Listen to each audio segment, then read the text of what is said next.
We're not bad communicators, fellas. We're actually better than women. He hit me with it.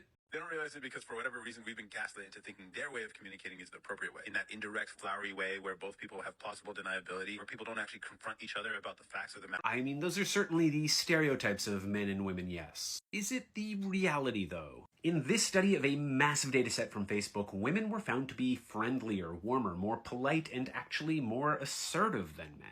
Which is not to say that women outscored us in all of the measures that were being tracked, because we did beat them in hostility and coldness. No, that's the wrong way to communicate. Being simple and direct, being very concise in your language, saying only what needs to be said, that's the right way, fellas. You might actually have it backward, because numerous meta-studies have now demonstrated that in the large majority of contexts, men speak more than women.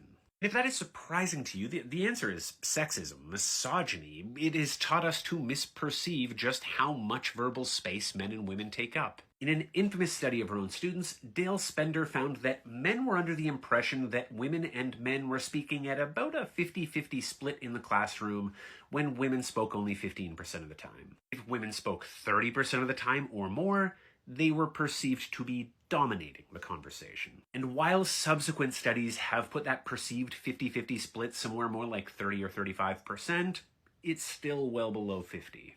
And of course, if you have this conversation with women, they're always going to talk about how communication is necessary for a relationship. Not the way you communicate. That is not necessary. In fact, that is annoying and counterproductive. To communicate is to say what you mean and mean what you say, which a lot of you women seem to struggle. Similarly, given that you claim to value concision and yet just continue saying the same thing over and over again, it would be nice if you could do as you say.